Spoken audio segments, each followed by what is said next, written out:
All right. Well, why don't we go ahead and get started then? Great. For those that are on right at 3, thank you everybody for joining us today for our LST webinar with Craig Zettle on learner engagement. As you might have already seen, this webinar is being recorded. And we will provide folks with the recording upon request. I also wanted to let folks know that if during his presentation you have a question, something pops up based on his presentation to you, you may utilize the Q&A feature or the chat feature. If you do utilize the chat feature to ask a question of Craig, please preface that question with the word question, all in capital letters. That will help us distinguish your question from other chats and information and feedback you might be providing upon Craig's request or so on, or in response to somebody else. So please preface any question in the chat with a all caps question, and we'll be sure to grab those as the presentation's going on. And we will hold those questions for the end of the presentation. Sophia, would you like to say something about the evaluations? Yeah, so in general, after our meetings or webinars, we like to ask a couple of questions of you guys just to get a better sense of how the webinar went and any feedback that you would like to give us at EPIS or Craig as a facilitator. So we would really appreciate if you just take a couple of moments and fill those out. It takes maybe like 5 minutes at most. And I'll send a link in the chat towards the end of the webinar. So have a look out for that. And it'll also be on the webpage when you close the webinar if you forget to click it. So thank you in advance. Excellent. Thanks, Sophia. Awesome. So at this point, I'd like to introduce Craig Zettle. He is our presenter today on learner engagement. Craig is the Vice President of National Health Promotion Associates that provides Botvin LifeSkills training. He is our consultant. He works very closely with Pennsylvania, the school districts, the agencies providing LST, as well as PCCD and EPIS. We're thrilled to have the working relationship that we do with Craig and with NHPA around life skills training. Craig is passionate about evidence-based prevention education and positive youth development. He's been involved in evidence-based prevention programming in schools and communities since 2004. He has experience working with educators and administrators in the United States and abroad, and has presented at conferences on all kinds of education-related topics in the US, Europe, Asia, and South America. He frequently hosts webinars on LST and other school-based prevention topics, and does other consultation on initiatives to move evidence-based prevention education forward. So we're very happy to have Craig. Thank you so much for joining us today. Again, we'll allow time for questions at the end of the presentation. And with that, let's focus our attention on learner engagement. Craig, take it away. Thank you very much, Janine. As always, thank you very much for inviting me and being a part of this. I'm excited to be with everyone today.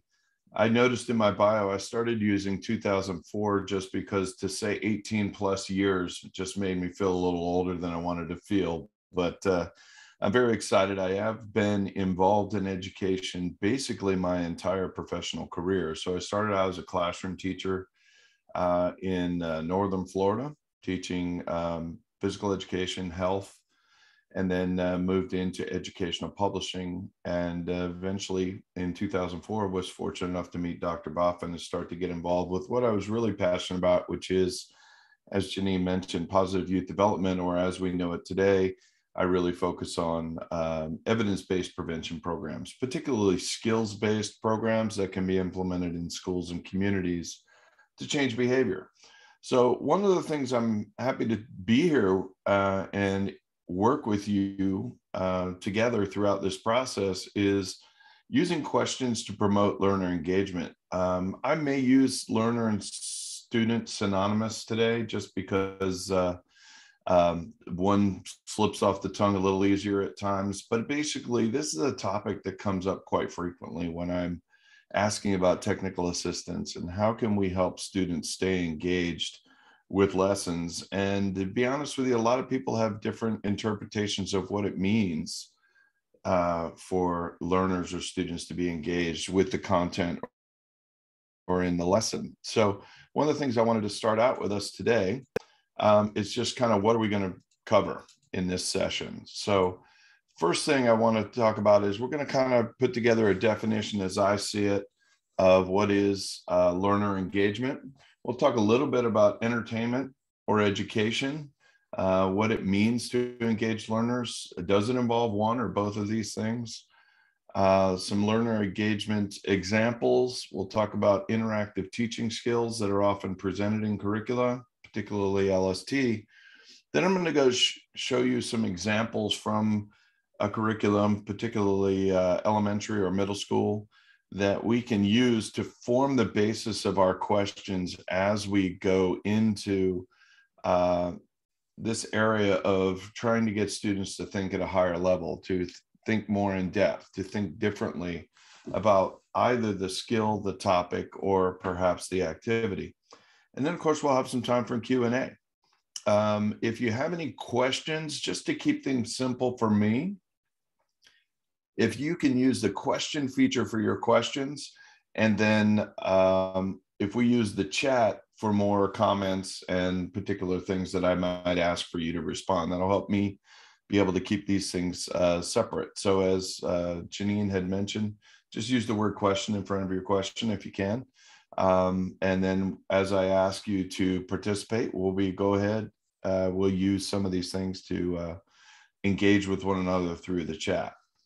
Feel free to, if you're not on mute already, feel free to mute yourself. No one needs to be on camera either, but thank you for today. And let's go ahead and get started.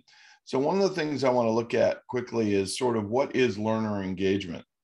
From my perspective and based on the literature that I've read and various other things and thinking back and to my time at university to prepare and become certified as a teacher, essentially learner engagement, the simplest form that I could put it into is about the measure of quantity and quality of a learner's participation.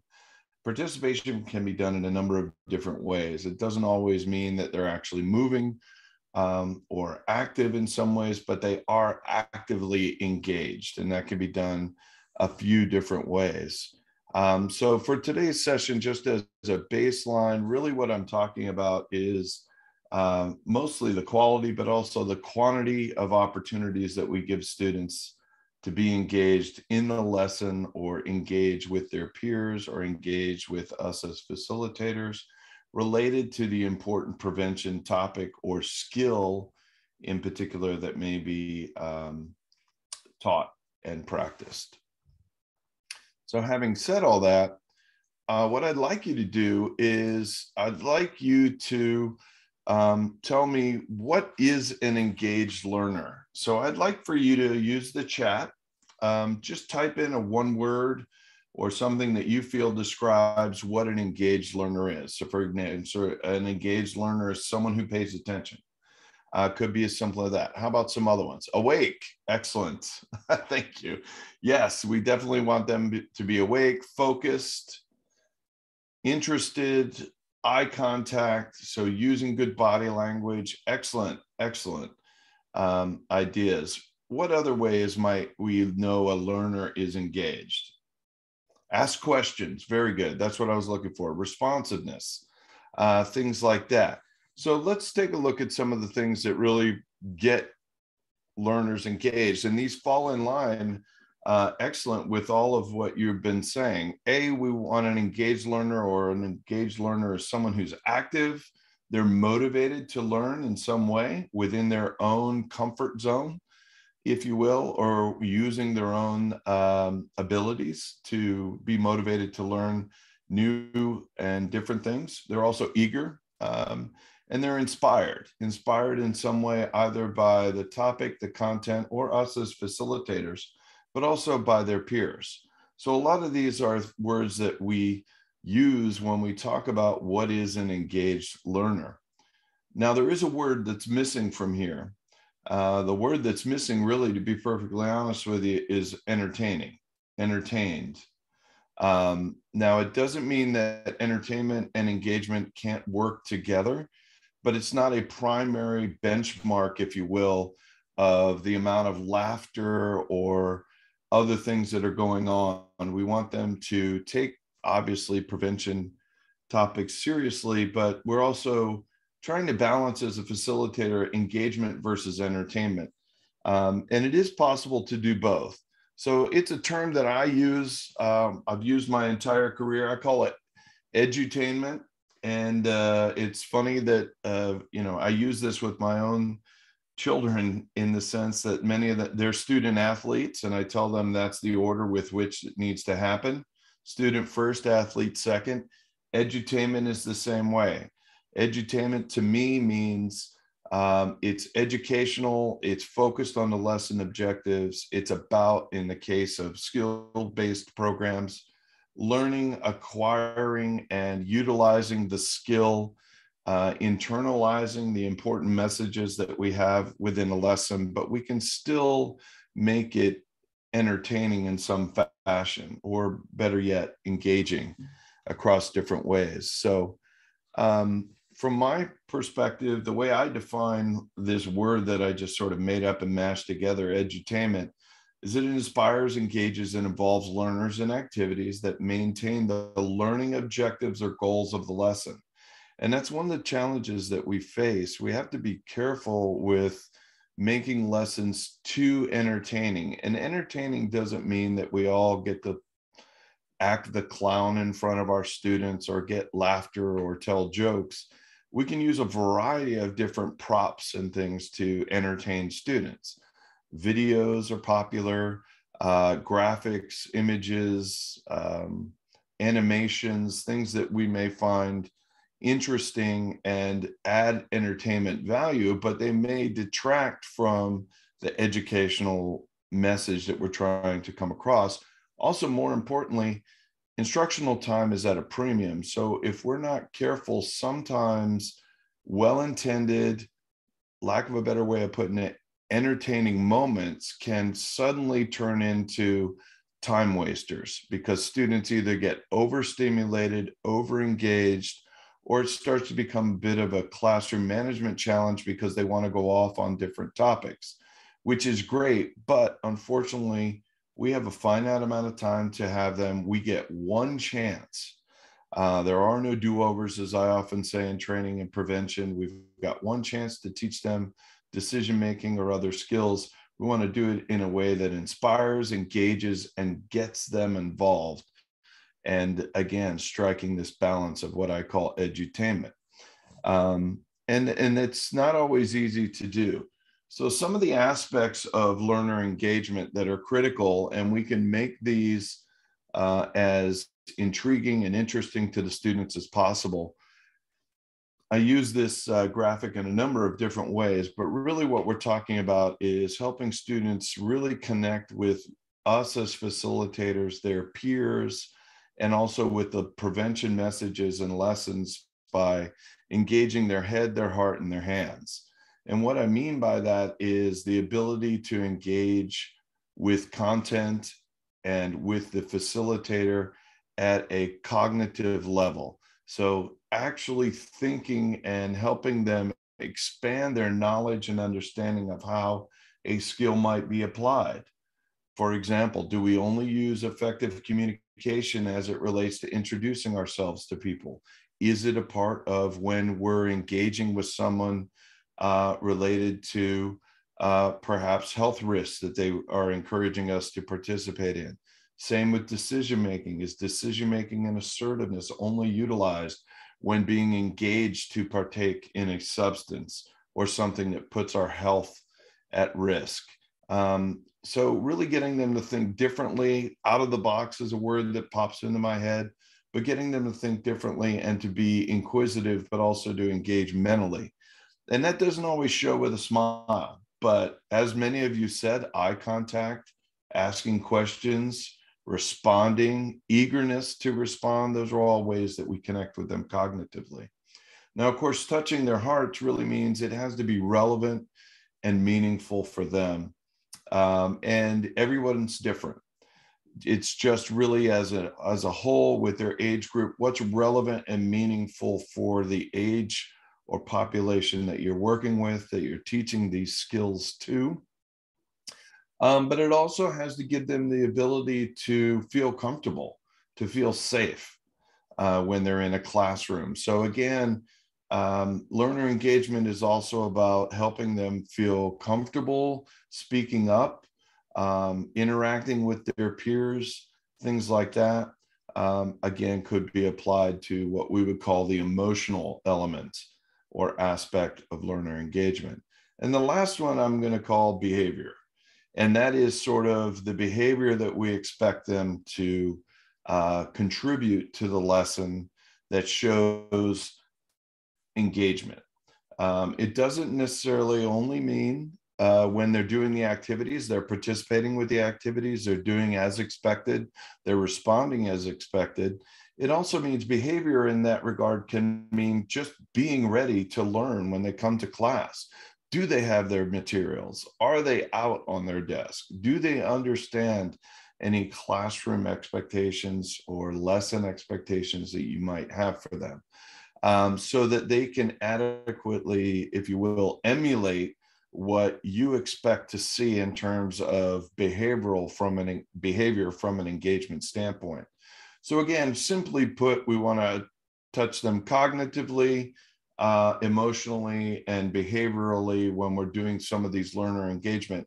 And it's not always shown through every student. And again, what comes from this is doing our best in lesson preparation to provide and account for some of these great activities. And we'll do some of that, or opportunities, I should say, and we'll do some of that in just a moment. But also making sure that whenever I am looking to engage or bring in or encourage them to respond in a certain way, that it's always on point with the lesson objectives or the goals of the lesson that we're trying to meet, and being careful not to drift, if you will, into entertainment.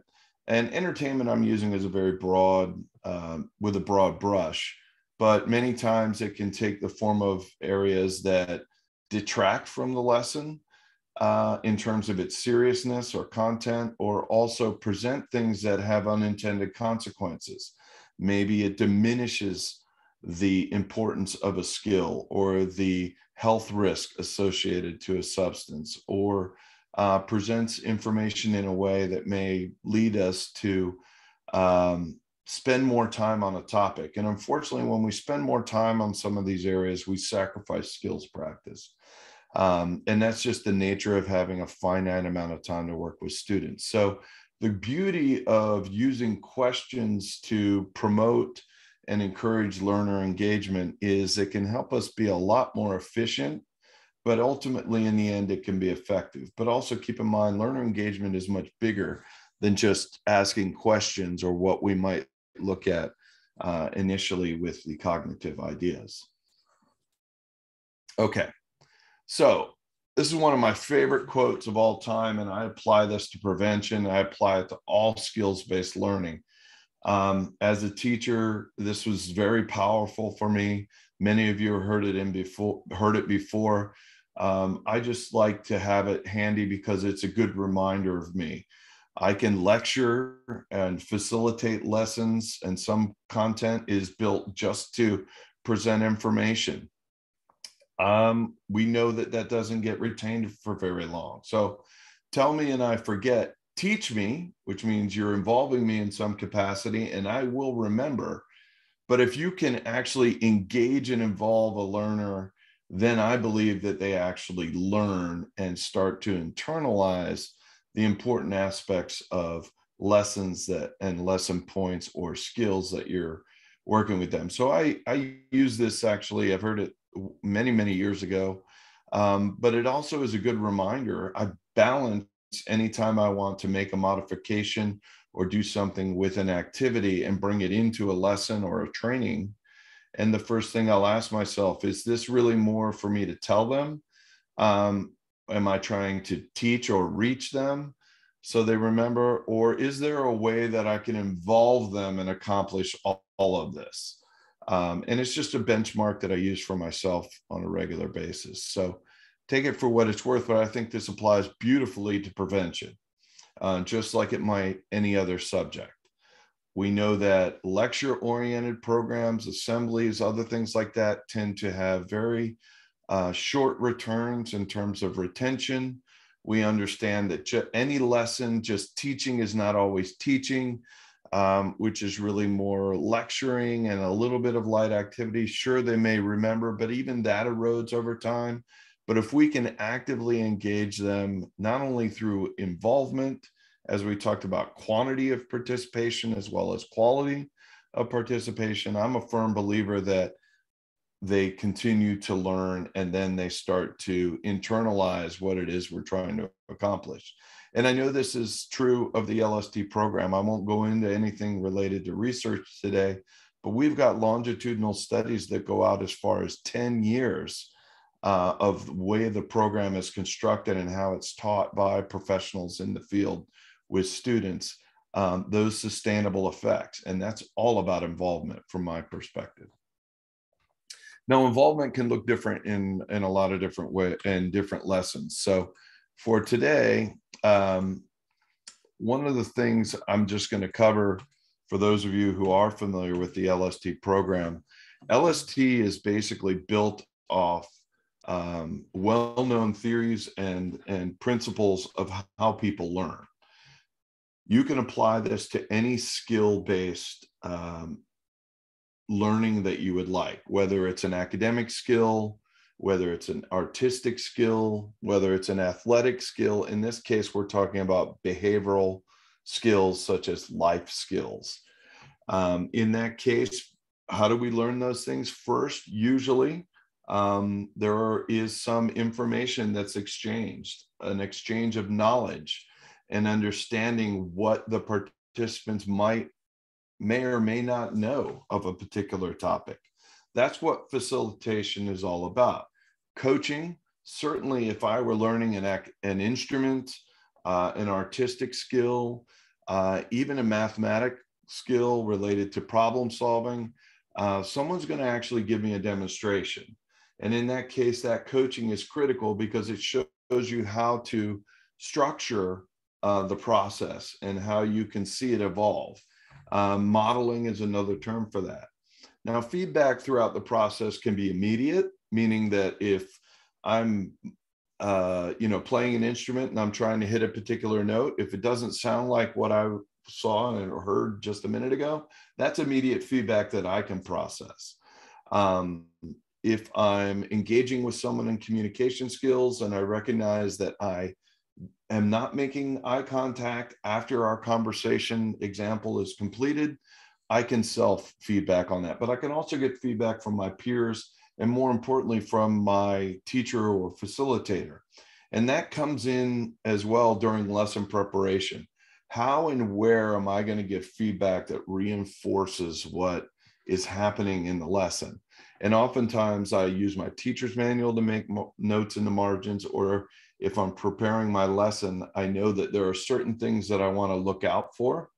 Maybe, lack of a better way of putting it, engagement triggers that I want to make sure that I reinforce or that I bring up as we're doing the activities. And then, of course, every skills-based lesson, life skills, if you will, is about behavioral rehearsal. In this case, it's a little different than role play, as you would have learned in training, but behavioral rehearsal is rehearsing, if you will, the intended behavior and learning it in a little bit more of a free form type of environment, not so scripted, but it is still structured and on point, but always focused on pro-health or pro-social outcomes.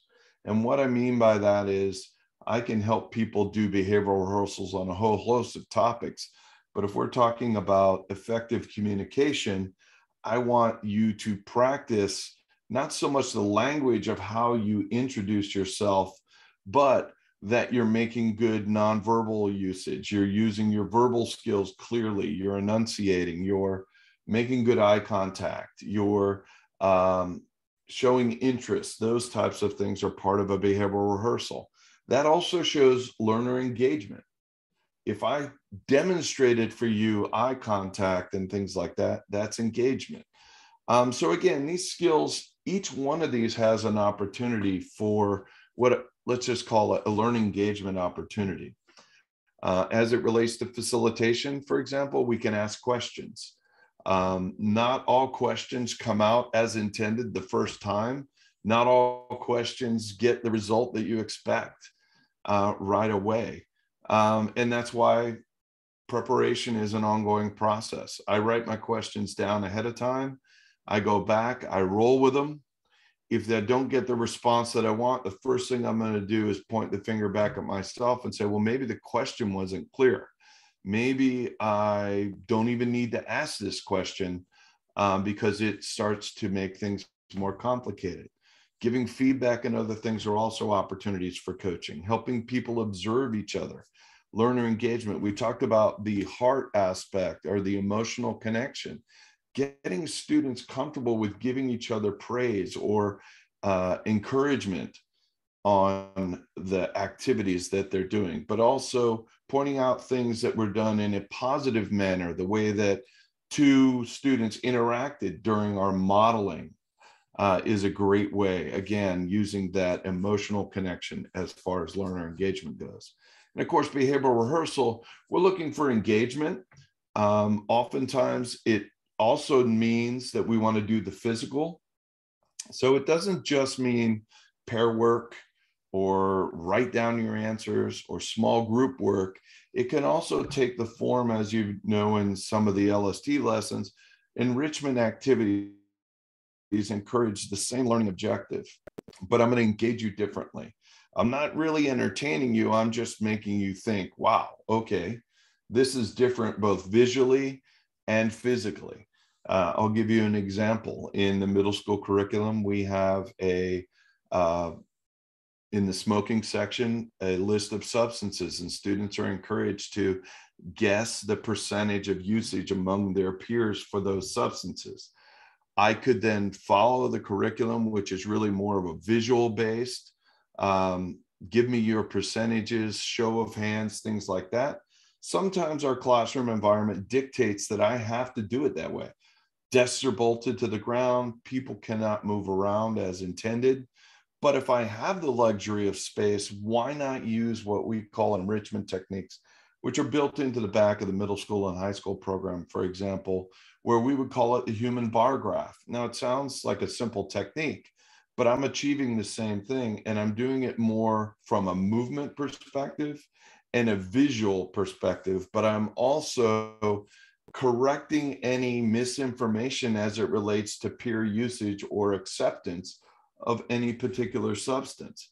If I were to focus on vaping and ask students, get in front of the percentage that you feel represents the percentage of young people your age who vape on a 30-day basis or have ever vaped, chances are those numbers are going to be inflated. Well, this is a normative opportunity for me. I want to let them know that why, or ask questions again, which we'll get today in terms of engagements. Why did you choose such a high percentage? What influenced you to believe that that percentage is 60% or 50%? And hopefully they're engaged. I'll give you information like, well, my peer friends use it. Commercials, the media portrays it as common activity. Okay, well, actually, it's more like 35% among your peers. Why do you think the numbers are so different from one another? Again, asking questions to get them. But I have to be careful that I'm not making this an interview. I also have to be careful of my time, because I could spend a lot of time accidentally slipping into Q&A or back and forth on a particular topic. Most importantly, especially when it comes to the skills element, decision-making, goal setting, obviously assertiveness, decision-making, stress, anger, all of those important skill coping techniques we need to practice.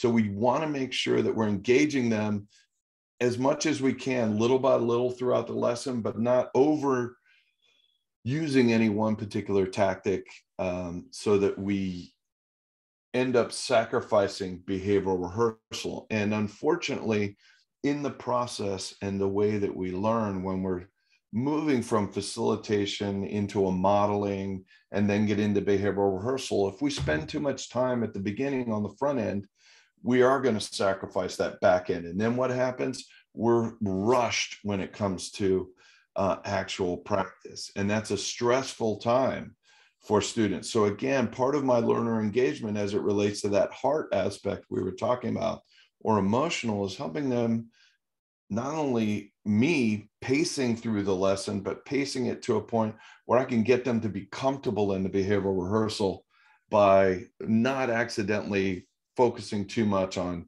extra questions or lots of things on the front end.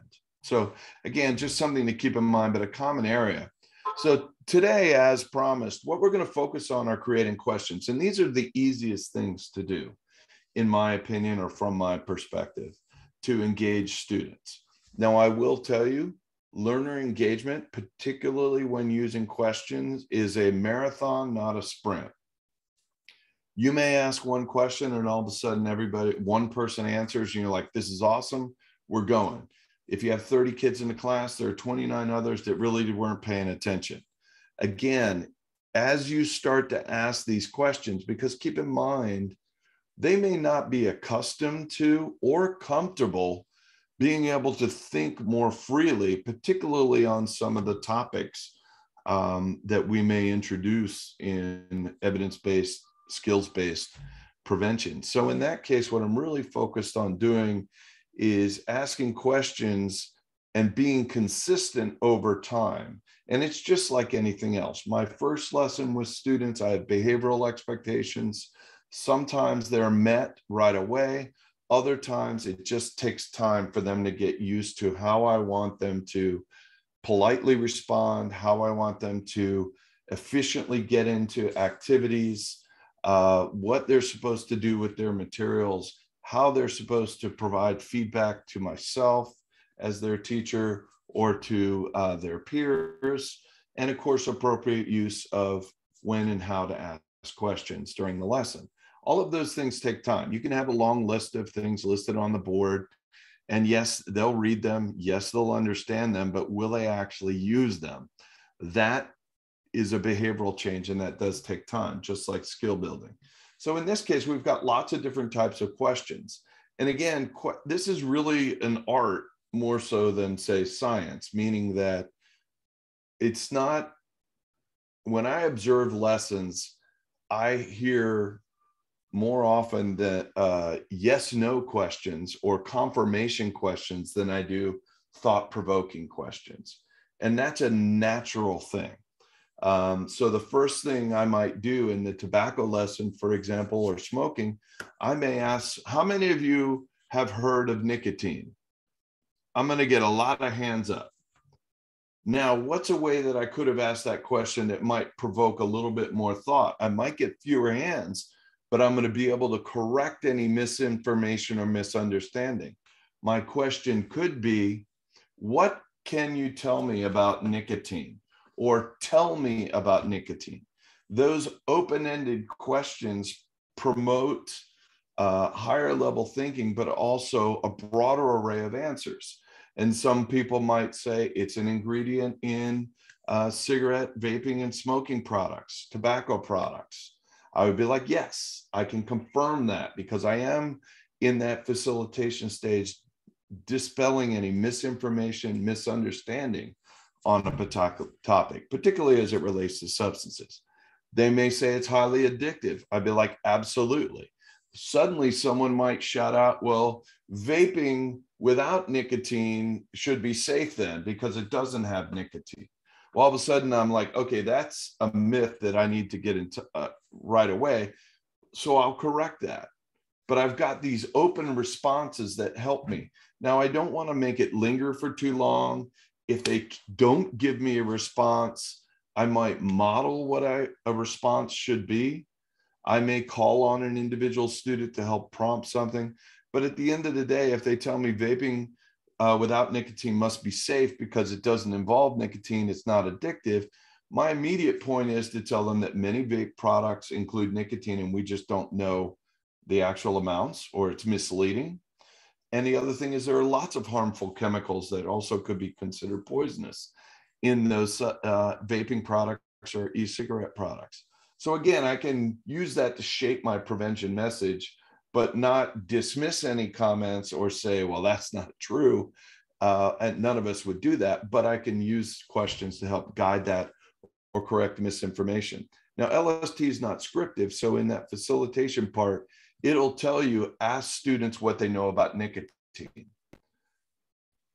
Oftentimes if I'm observing, I might hear, who knows about nicotine? Does anyone know about nicotine? Who's heard of nicotine? All of those things are legit questions, but all it does is just confirm whether I've heard the word. I don't know what it is. I don't know anything about it. And we're going to get to that. But I want to know right up front, in as simple a way as possible, how I can assess what we need to do. But I also want to engage you at a higher level to get you to become an independent thinker, to explore things on your own at a higher level. And I'll start by asking these questions. So I can stimulate thought, provoke inquiry, promote participation, critical thinking we've already talked about, and contribute to the durability of learning or the experience, because they'll remember that question more than just, I remember when Craig asked if we knew nicotine. They'll remember more if a peer of theirs says nicotine is not harmful. And then I corrected that information. Or I might ask a follow-up question. Well, why, if nicotine's a poison, do we consider poisons harmful? I can use yes, no as a combination or follow-up to dispel some of that stuff. So how are we going to do that? We've got a few different options here that we can use. Questions for provoking participation or learner engagement, they tend to have no simple right or wrong answer. And I'm talking about questions right up front. So for example, in an LST type of lesson, I might ask, are there situations when you should be aggressive? Talking about that particular lesson, promote and sustain inquiry in the direction of the lesson goals. What steps would you take to go about setting a goal? Or what steps are involved in goal setting?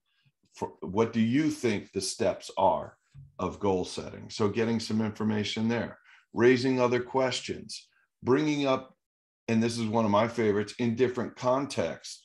Where else did we talk about situations that make us feel anxious or nervous? Other parts of the lesson, so I can use it to connect back to prior skill or experience, but I can also use it to explore different contexts, and we'll do some of that in just a moment.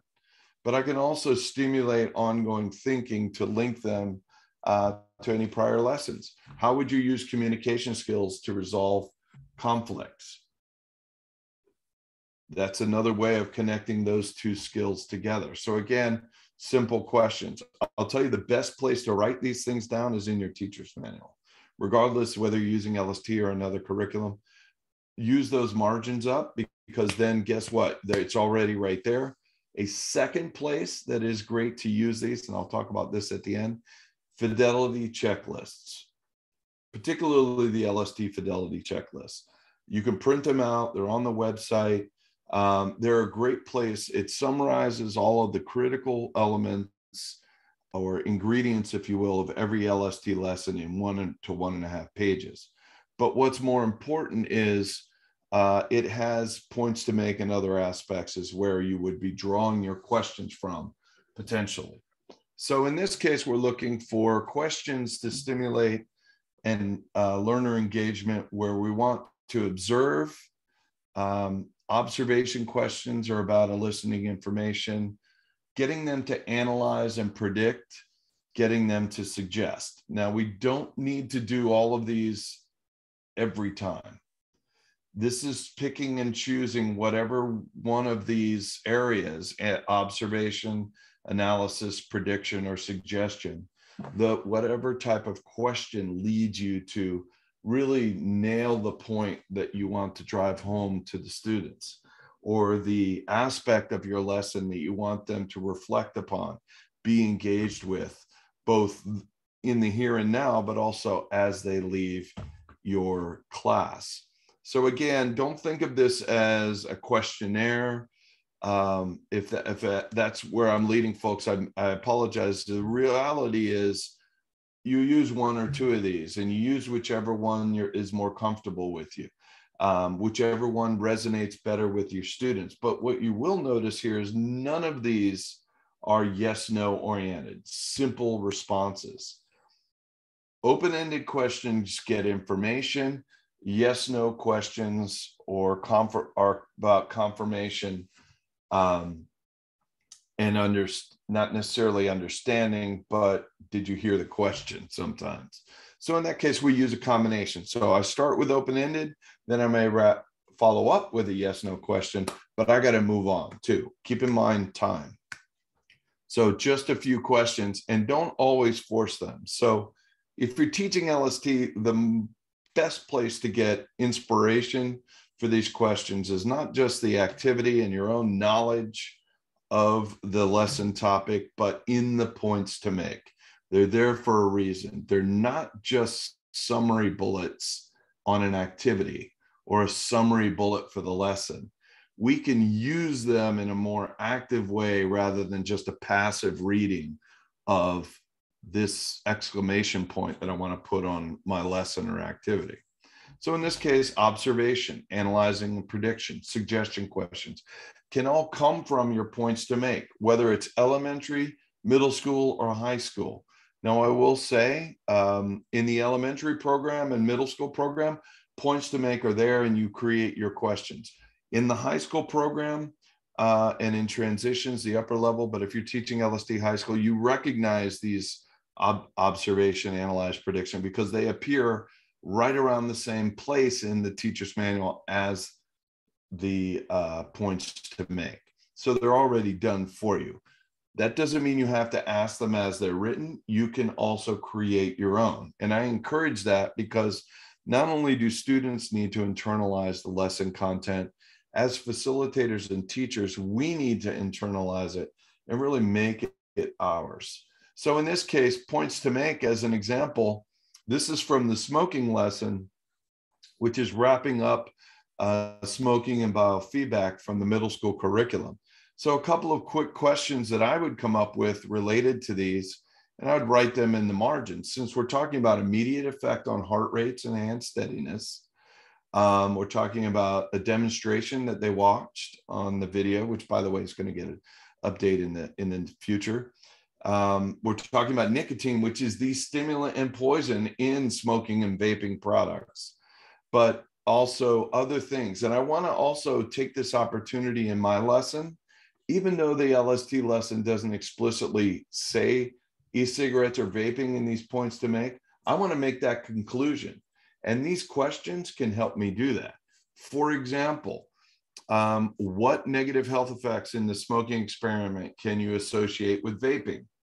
We talked about hand steadiness, increased heart rate. Now I'm drawing a connection between cigarette smoking and vaping. I've now helped them broaden that to make that connection, even though I'm not teaching only vaping or teaching only smoking. Unfortunately, both behaviors are still prevalent. We'll see what happens in the future as, unfortunately, vaping gets more and more regulated. Are students going to fall back to, are we going to see a spike in smoking? We don't want that. But I can ask other questions. If smoking increases your heart rate, what do you think happens when someone vapes with nicotine? The experiment used a traditional combustible cigarette. Now I'm going to make that connection. Now, it doesn't mean that I ask question 1 and question 2. It might be either or. I want, my whole mission is to connect the negative health effects or consequences of vaping to what we just learned about smoking and nicotine. And we can do that across a number of different ways. So again, points to make is where we're going to go. And then because we're teaching a specific age group, we all want to make sure that we are using language and cognitive levels that are appropriate for the audience. So what I'd like to do now is we're just going to kind of go through related to quickly. I'd like to use the chat, and I'd like you to come up with some questions if you don't mind. Let's kind of go through this together. And what I'd like you to do in your chat, you don't have to write the word question in front of it, but would you, question would you ask that is not yes, no, that involves observation, analysis, prediction, or suggestion? And let's just pick one and go ahead and type in your question. So this point to me says, not all stress comes from negative situations. Many times stress can also be caused by a positive or happy event too. What might be a question that you might ask that's open-ended, that may fall under those 4 question type categories that would help engage a student at a higher level, even in elementary? Anyone want to throw a question in there?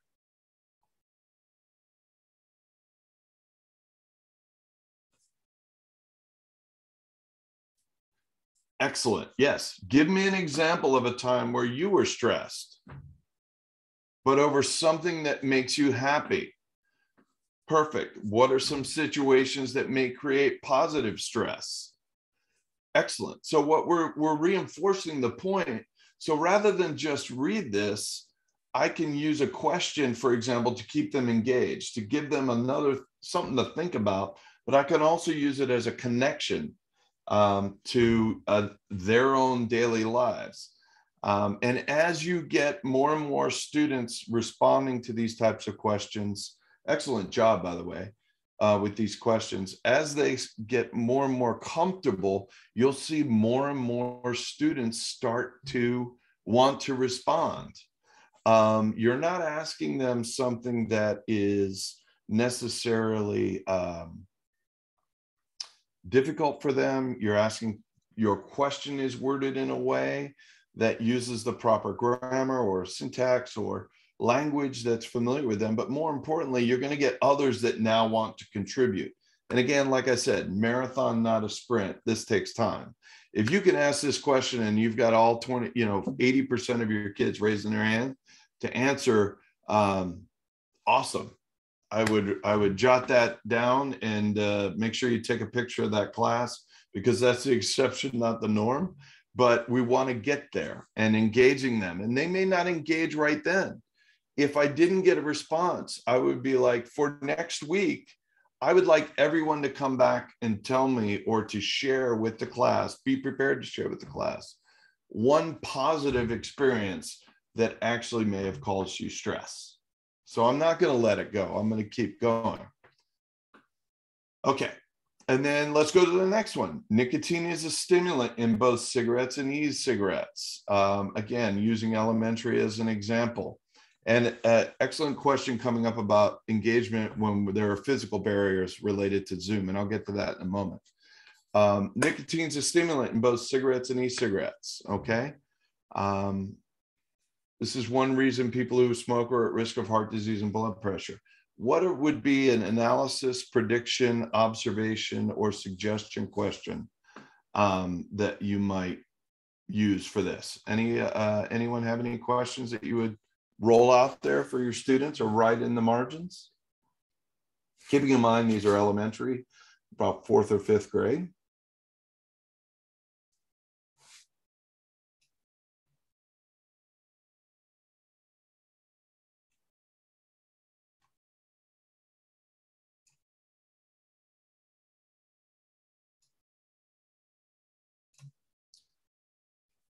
One of the things that could certainly be done, let's see, how do you feel when your heart rate speeds up? Excellent, good question. So lots of things like that. The other one is, what are some nicotine artificially increases our heart rate? What are some long-term health risks that you think are associated with nicotine? Excellent, because they would have gone through all those short and long-term health consequences. But what are some healthy ways that we might increase our heart rate that might benefit us, rather than using a stimulant or a drug or a substance? I might ask that question that way. So now they're making suggestions, things like that. So again, you may or may not have a question for every point to make doesn't make a question. Every point to make doesn't yield 5 questions. But what we want to do is where we can. Now, if I have a lesson that is really tight on time, I'm going to minimize my questions, or I'm going to really spot them in certain strategic locations. And I might even hold them to the summary so that I know we got through our behavioral rehearsal or skills practice, so that I can wrap it up there, as opposed to during the points to make. Excellent, excellent questions. Now let's take a look at middle school, and let's just veer a little bit away from substances, because communication skills is important. So the point to make here, same thing. I'd like to hear your questions to analyze, predict, suggest, or observe. Effective communication exists between 2 persons when they interpret the message in the same way as the sender intended it. What would be an open-ended question that you might ask someone or a student, for example, to get them to think? Related to effective communication, in this case, it's talking about how we both interpret a message the same way.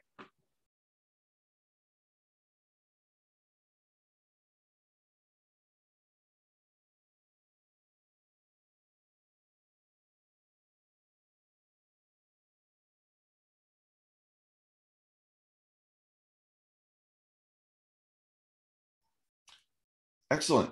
Does your body language or tone of voice affect what we mean by our words? Great question.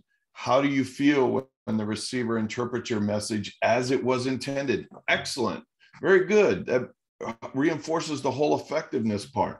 Again, you can also use it conversely. What happens if the sender and receiver, or if the message is not received and intended? What might happen? Well, we have miscommunication. So, you know, that exactly, we want our body language and all things. So you can use this as a springboard to reinforce certain points. Excellent. All right, I've got one more. This one's related to alcohol.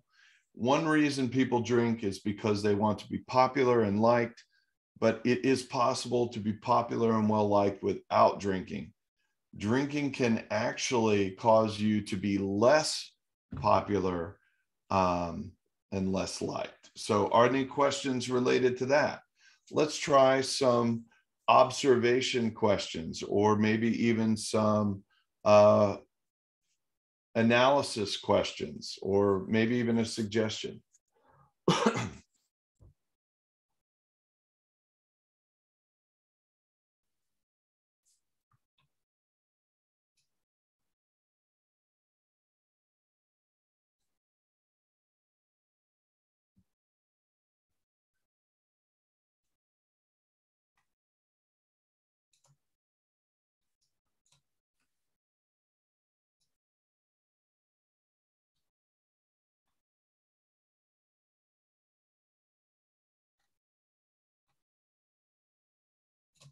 A question simply might be, what healthful activities might also help you become, to, rather than focus on the word popular, to have more friends, or to be well liked among your peers? So again, a little bit longer question, different words, something like that. Anyone else have anything different?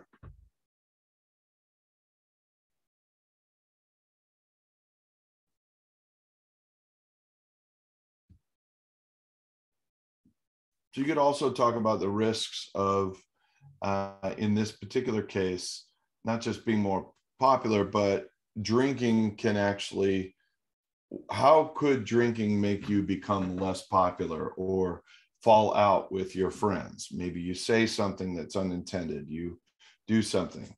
I might focus on the health consequences. Again, not all points to make are quick and easy to make these types of questions, but certainly something that we can do.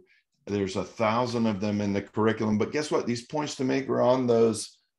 Fidelity to LST involves the points to make.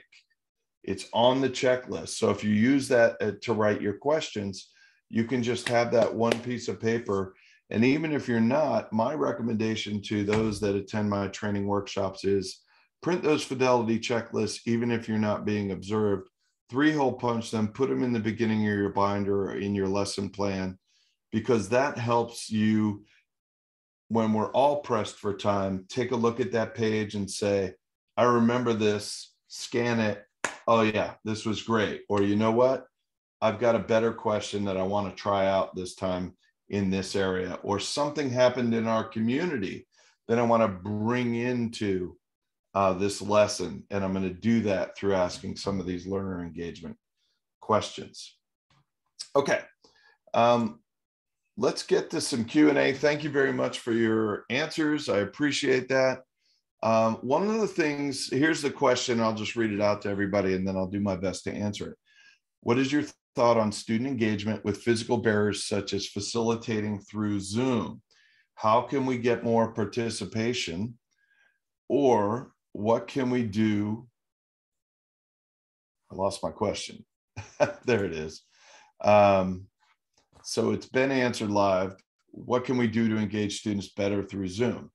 If you are using technology like we are right now, there's lots of little tools and tricks that I've used. Show of hands. You can also ask your students to throw something in the chat, just like you did.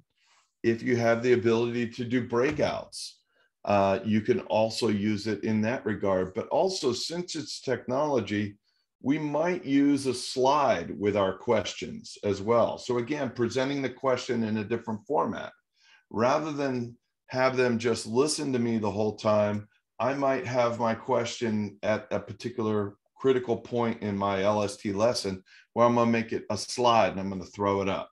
That way, everyone of different learning abilities, language levels, etc., they can process it both visually and orally. And in that case, there's just different ways that you can do that. The question is, it depends on the tools you have, really, is the answer. And I think what we'll do is trial and error. Like at times I thought a show of hands was a great way to do things. It turned out all I was doing was confirming that everyone heard my question. I had no idea what the responses were. Then there are other times where I've used the chat feature and I didn't get any responses. And that, as a facilitator, made me uncomfortable. And unfortunately, when we're here, well, I hate to say it, but dead air is okay. I start talking and I start adding things. And sometimes I may go a little off script. I don't want to do that with my students. So I may actually allow things to percolate, if you will, but I may rephrase the question, or I may call on a specific individual from my participant list. And if you're not getting the answers that you want, turn them into out of class, what we call behavioral homework type of activities. I want you to give me 3. And there's another way with learner engagement. We're not going to move forward until I have 2 answers from someone in the group on this question. That helps put things in perspective. You'll get to, rather than waiting for all 30 to respond. In a Zoom situation, that's just unrealistic. But what you might do is give a number. Like, I would like 3 of our group to answer this question. And maybe I use a slide or I put it in the chat, something like that. Great question. Are there any other questions that may come up?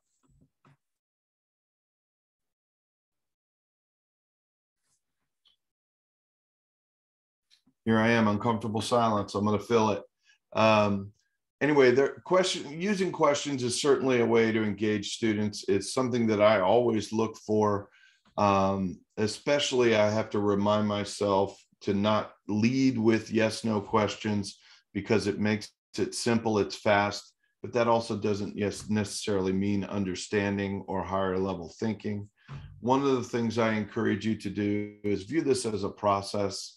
Work with your peers. Just because I have a question, I work with my training colleagues all the time. Question that they'll ask, I'm like, that's awesome, I'm taking it, thank you. And things like that. It doesn't mean you have to do it all by yourself. You do have to make it personal, because that's how we retain it, and it becomes meaningful and memorable for us as facilitators. And if it's meaningful and memorable for us, rather than just feeling like we're asking questions for question's sake, that comes out in the students, not only in their responses, but their connectedness to you as a facilitator and to the lesson content that you're teaching. So I'm really excited about the opportunity to be with you today. If there are any questions about anything, I'm always available. You can always reach out to EPIS and pose any questions. We have a great rapport and connection there, and I'm happy to help with any of these topics or any future topics. That's it for me. I just want to thank you all for your time, and thank you for being here and being attentive, and look forward to seeing you hopefully in the field, and good luck with your prevention lessons. It's incredible work that we do. It's important work that we do, and you all are excellent at what you do and for doing what you do. That's it. Thank you, Craig. We really appreciate your time. I'll just give one more shout out. Any other questions from the audience? Sophie had mentioned if you'd like to raise your hand, you can she'll unmute you, or if you'd like to put anything in the Q&A or the chat. I see there is a hand raised. All right, we got one. Hey, Craig, this is Joshi Gales at EPIS. Thank you so much for that presentation. Can you guys hear me well? So yeah, I really enjoyed it. I had a question about just in terms of thinking about what you've been providing. These are not necessarily adaptations, right? But like, is this something that would help like the quality of delivery, or is this in that space only of like improving participant engagement? So I think of those as kind of some fidelity factors, right? When you're delivering a program, you want your participants engaged, but you also want that delivery to have some quality to it. Is it operating in both of those spaces, or would you say just the engagement? I think it is operating a little bit. So if I'm understanding it, is it fidelity? It's not necessarily a modification per se, at least as it applies to LST, because we don't give you the exact question. If ever we do, it's an example question that you might ask, but just to help stimulate some of that. But is it fidelity or is it purely engagement? And actually I say it's both as it relates to LST. Where fidelity becomes impacted is if we over ask or use too much time trying to engage on this level, because then we're sacrificing lesson objectives somewhere down the line. But since the questions, as long as they're born out of, if you will, the points to make and thematically or connected to the actual topic lesson, whether it's a substance lesson or a skill, and they're taking a reinforcement approach, pro-health or pro-social, that really isn't what we would consider a modification. But we do need to be careful of fidelity. And since they're based off of the points to make, they're reinforcing fidelity. But what we just want to make sure, and I think understanding the question, is we just have to be more careful about time, because we can get into things that then take away from us not being able to do a skills practice activity. And that's an elimination of content, whether it's by accident or intentional. That's where fidelity can get sacrificed. But again, like I said, I don't ask, at least in my experience, even when I'm doing training with teachers, I have a few questions that I love to ask that I know really reinforce things, but it's not something that I feel I have to do at every lesson or every point. But excellent question. It is related to fidelity, and depending on the program you're implementing, you have to factor that in. But in the case of LST, it's not scripted at that level. It'll just tell you to ask students what they know about nicotine, or ask them for an example of stress from a positive experience. How that question gets asked, the type of question or the follow-up to that question is up to you. And when it gets asked, that's a great question. It is something to be mindful of, because let's be honest, we may say we have 50 minutes if we're lucky with a student, 5 minutes to get set up, 5 minutes when they're mentally checked out to leave. We're down to 40. I just don't want to be the reason that, at least when I'm teaching, the reason why it gets cut down to 30, because I've got so much of a response, or I kept freewheeling questions for the students. That's a great point. Hopefully they can be balanced in both. Thank you. That was very helpful. Yeah, and yes, you answered my question. Thank you. Greg, along those lines, a question that I had around fidelity, because you had mentioned at the beginning of the presentation about time wasters, right? And having too much entertainment with a lesson. So from what I'm hearing you say is, if it is a one class lesson designed to be in the 45, 50 minute delivery, and you have now, as the facilitator, thrown in all of these things that make sense for that particular lesson, more entertainment pieces, and keeping a conversation going for a long period of time. And all of a sudden the lesson is now 75 minutes and it's going over 2 class periods.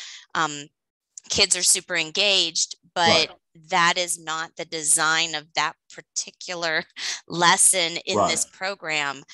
That would be an issue with fidelity, correct? Even though it all seems positive?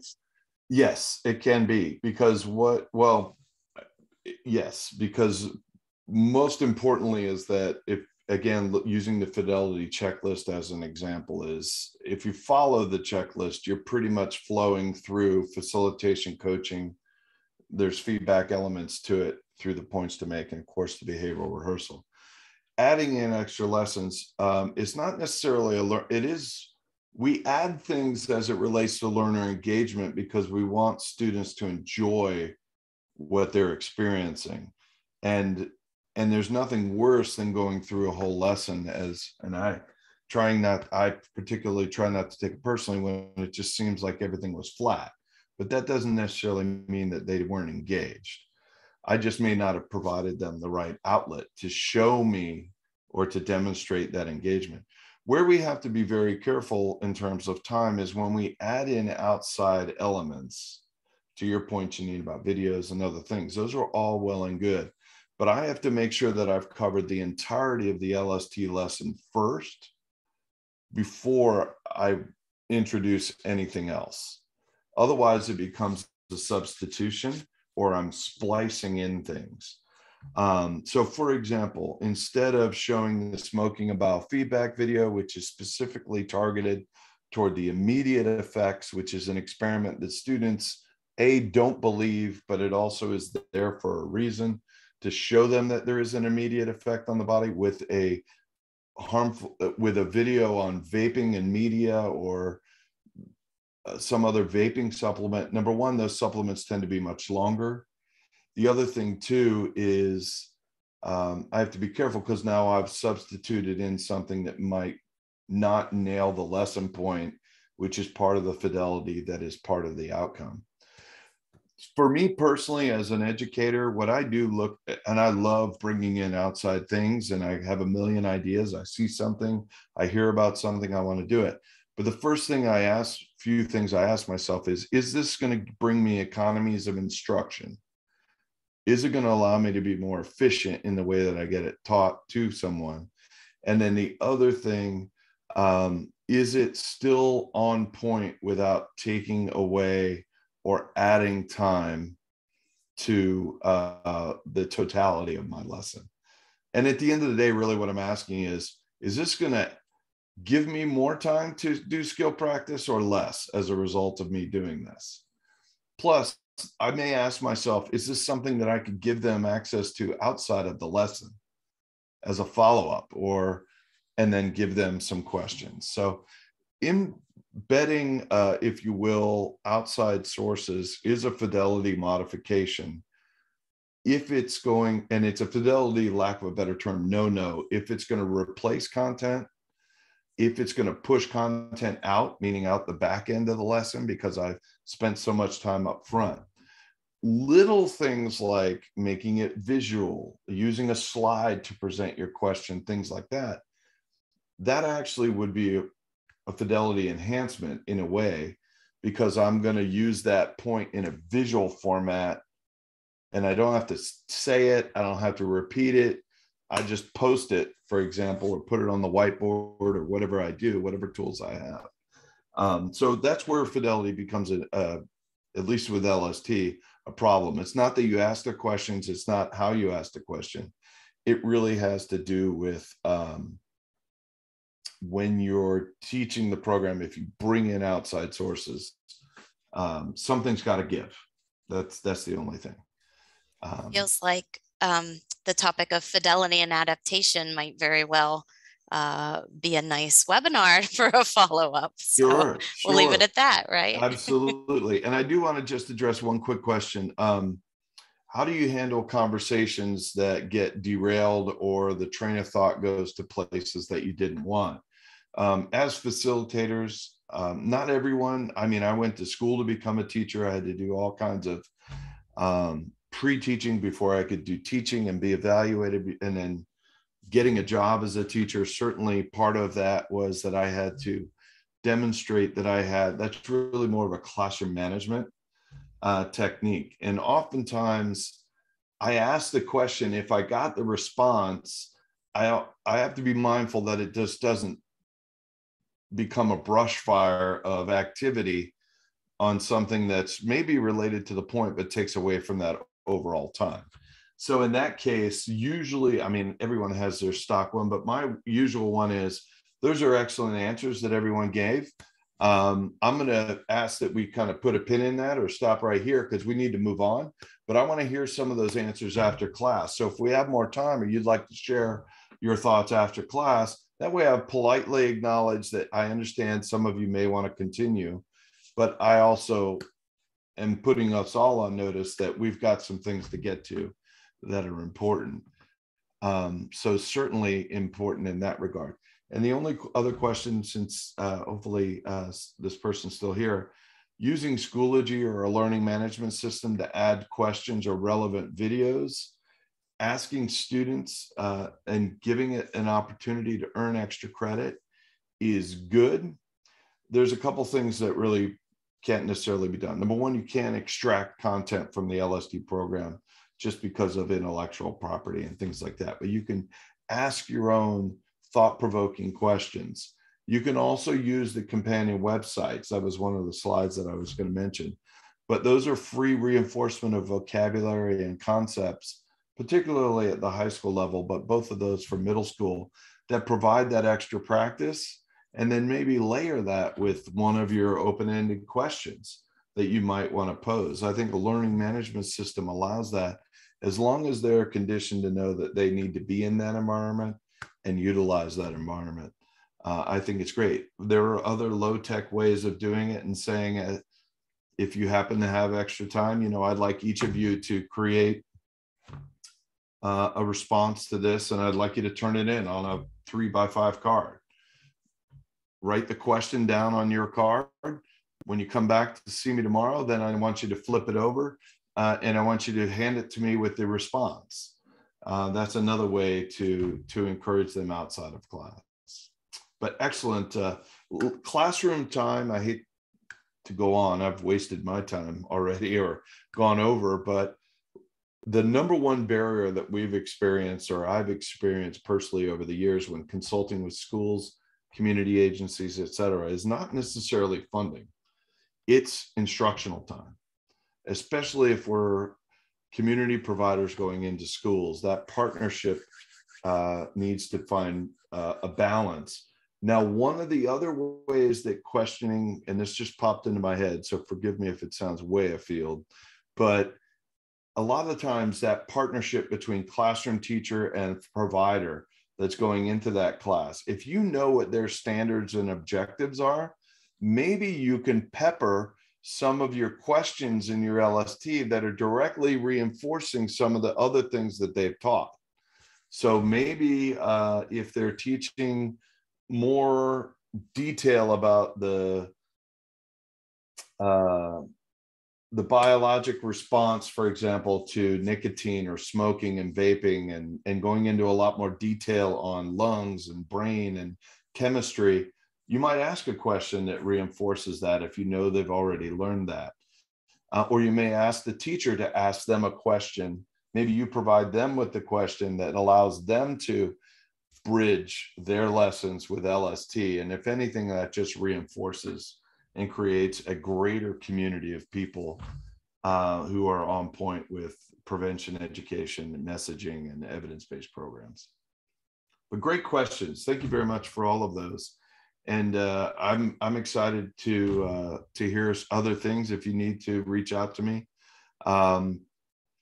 Janine and everyone has my contact information if you don't have it already, or you can just let me know. I'll be happy to help in any way I can.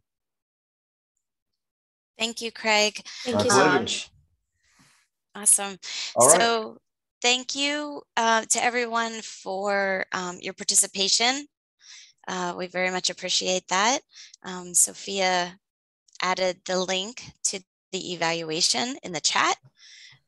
Sophia, I believe they also receive an email with that link, correct? They'll receive like a exit page, but I'll send it again in the chat. Perfect. Thank you so much. We are planning on providing additional webinars throughout this calendar year. So be on the lookout for our next one, hopefully in June.